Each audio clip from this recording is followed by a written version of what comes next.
Ahmedabad plane crash में 240 जिंदगियां राख हो गई, जिनमें केवल एक शख्स विश्वास कुमार रमेश को भगवान ने ही बचाया है। सबकी अपनी अपनी दर्दनाक कहानी है। ऐसे में एक पायल खटीक नाम की लड़की थी, जिनके पिता आज टूट गए हैं।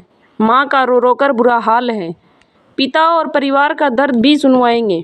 इससे पहले इस मेहनती होनहार लड़की की कहानी जान लीजिए। पिता रिक्शा चलाते थे, बेटी ट्यूशन पढ़ाती थी। दोनों मिलकर घर संभालते थे। गुजरात के हिम्मतनगर में व्यवसाय करने वाले खटीक परिवार की बेटी पायल एक निजी कंपनी में काम करती थी।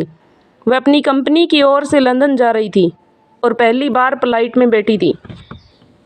पायल के पिता सुरेश भाई खटीक ने लोडिंग रिक्शा चलाकर बेटी को पढ़ाया था और अच्छी नौकरी के मुकाम तक पहुंचाया था। बेटी की मेहनत देख पिता ने उसे विदेश पढ़ाने का सपना देखा था। दुनिया भर का लोन अपने कंधों पर लेकर उन्होंने बेटी पायल को लंदन भेजा था, लेकिन उन्हें नहीं पता था कि बेटी को मौत बुला रही है। पायल पहली बार प्लेन में बैठी थी। उसकी खुशी का ठिकाना नहीं था। वो पिता का नाम रोशन करने के लिए लंदन में एमएड की पढ़ाई करने गई थी, लेकिन लंदन पहुंचने से पहले ही अहमदाबाद में उसका प्लेन क्रैश हो जाता है और पूरा परिवार टूट जाता है। इस बेटी पर पूरा परिवार निर्भर होता है। जरा देखिए क्या घर का हाल है। मातम पसरा हुआ है, नागवार गुजर रहा है। ये बात मानना है कि आज उनकी बेटी इस दुनिया में नहीं है। पिता को सुनिए, उनका दर्द उनकी आंखों में झलक रहा है। और रिश्तेदारों ने पूरी बात बताई। ये अभी यहीं पे रहती थी मेरे पास। अभी 4 साल से यहीं पे थी, कॉलेज करके आई थी। उसके बाद अभी लंदन की टिकट उसको बुक कराई थी पढ़ने के लिए, जाने के लिए लोन ली थी हमने और इधर उधर से पैसे उसी लेके उसको भेजी थी। क्या आप कहाँ रखने गए, कितने बजे रख के आए थे उसको? क्या हम उसको 10:30 सवा 10 बजे रख के आए थे। 12 बजे घर पे आ गए थे वापस।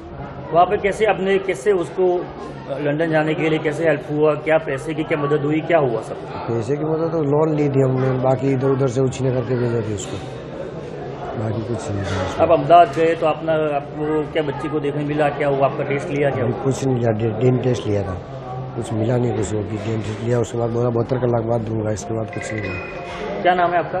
सुरेश कुमार तुषारी खटीक। क्रैश हुआ है, जो कल प्लेन क्रैश हुआ था उसमें हमारी पायल खटीक भी थी। वो हमारे रिलेटिव के लड़की थी, सुरेश भाई खटीक की पायल खटीक थी। उनको हम सुबह 7:30 बजे सब एयरपोर्ट छोड़ने गए थे। एयरपोर्ट छोड़ने के बाद में 10 साढ़े 10 बजे उनको एंट्री मिली और उन्होंने एक वीडियो कॉल भी आया था 1:10 पर। सही सलामत बैठ गए पप्पा में, उन्होंने भी ऐसा वीडियो कॉल किया और छोड़ के आए। घर वापस हम घर आए तो हमने न्यूज़ पर देखा कि वो प्लेन क्रैश हो चुका है। तो हम सब मिलकर वापस अहमदाबाद गए। 4-5 कलाक वेटिंग करने के बाद हमको सिविल में जाने को मिला। सिविल जाने के बाद हमने हमारे भाई सबका डीएनए टेस्ट लिया और उन्होंने बोला कि 72 घंटे बाद में आपको बॉडी मिलेगी। लेकिन अभी तक हमको कोई लोकल रिस्पॉन्स नहीं मिला है। कोई हमको बॉडी किस तरह से मिलेगी, क्या है क्या नहीं है, हमको कोई रिस्पॉन्स नहीं मिल रहा है, लोकल रिस्पॉन्स। और जो सुरेश भाई है उनकी आर्थिक स्थिति बहुत ख़राब है और वो लोडिंग रिक्शा चला के अपना भरण पोषण करते हैं और सब कुछ अभी जो पायल खटीक थी उनके ऊपर निर्भर था। वही भरण पोषण करती थी, लोगों को ट्यूशन देती थी, बच्चों को सब कुछ वो करती थी। और उसके एक छोटा लड़का उसका छोटा भाई है, एक छोटी बहन है, मम्मी पापा है और उसके पापा की आर्थिक स्थिति बहुत ख़राब है। और उसको इधर उधर से पैसे लोन लेके इधर उसको उछीना लेके उसको लंदन में बीटॉक करने के लिए भेजा। वो कहाँ पढ़ी थी अभी तक? अभी तक 1 से 10 तक तो यहाँ अपने आदर्श हिम्मतनगर में आदर्श स्कूल है, वहाँ पे पढ़ी थी। 10 से 12 उसने हिम्मत स्कूल में पढ़ी थी और उसने 4 साल उदयपुर में कॉलेज की थी, बीटेक उदयपुर में की थी। लंदन क्यों इसलिए जा रहे थे? एमटेक करने के लिए वो लंदन जा रहे थे। उसकी सहाय किसे मिली उसको लंदन जाने के लिए? क्या है वो उन्होंने इधर से उधर से समाज से पैसे लिए, इधर उधर से पैसे लेके और थोड़ी बहुत लोन लेके समाज के जो आगेवान आदमी है उनसे सहायता लेके उन्होंने लंदन भेजने की प्रोसेस की थी। क्या नाम आपका? मेरा नाम अशोक खटीक है।